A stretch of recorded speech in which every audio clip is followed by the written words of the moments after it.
I couldn't agree with Dave Chappelle more now than I did back then when he said this. When a hero stumbles, well, the cowards rejoice.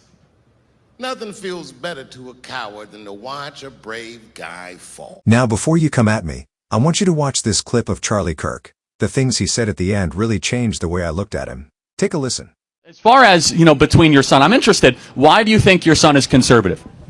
I have no clue. I'll let him answer that question. That's a bad answer. Hold on a second. You as a father should listen to your son. You shouldn't say, hold on a second. I listen to him all the time. We're both fathers. Hold on a second. That's a bad answer. I'll listen to him all the time. But hold on. But then you just said you don't know.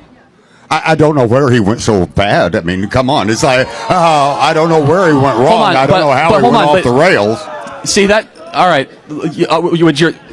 Would the smarter of the two like to chime in here? Yeah. Absolutely. So I used to be at one point on my father's side, and upon doing my own research and seeing things firsthand, I've switched sides, and I've seen like the liberal tears that he has, like the way that he's complaining, and it's like, don't antagonize. You have to honor your parents. Don't antagonize them. Okay. 100%. So and I do respect my father, and I love him. And you should honor him, and you should also love your son and see where he's coming from. But back to your point, though, we talk every day about politics to the point where it's divided us. And so for him to say that he does not know where I stand is so. Let me ask you. Why do you think your father is a liberal? Let me ask you.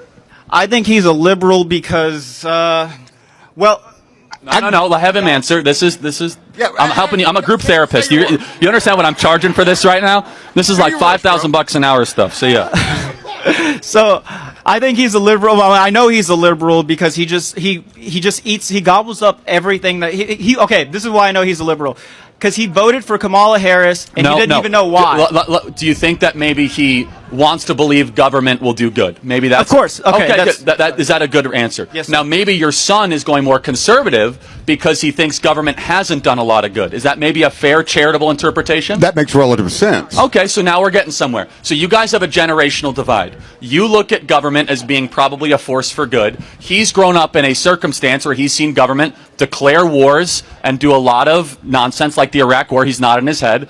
Trigger the financial crisis, only accentuate income inequality. So what I'm just saying for you two, because a father-son divide is more important than politics, is really try to come down at what generational perspective do they have. Finally, where do you get your news from?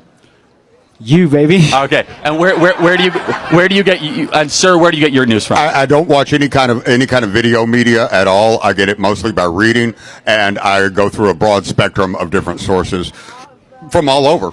So here's what I'll just say in closing, guys, is that never let politics get in the way of the beautiful relationship between father and son. My advice first is for the son to the father, understand he comes from a different generational perspective. I know that to many of you, Charlie Kirk was never a hero or anything close to it. But I just want you to understand this. He could have used that moment to divide the family even more. Yet, did you notice how he corrected the son when he tried to disrespect his father? Did you notice how, in the end, he reminded them that their relationship as father and son comes before politics and any other disagreement? He could have chosen to side with the son and make the father look bad. But instead, he chose to correct the son and remind both of them that their bond matters more than politics. I want to say something to the people who spoke so badly about Charlie Kirk when he was shot. Some even celebrated, and that shocked me because when did we get to this point? When did we start celebrating death just because someone thought differently from us? It's painful. Too often, we celebrate when people with different viewpoint fall, even if these people who have done things most of us could never do. Instead of learning, instead of disagreeing with respect, we cheer their downfall. I just hope that going forward, we can think differently and learn how to disagree without losing our humanity.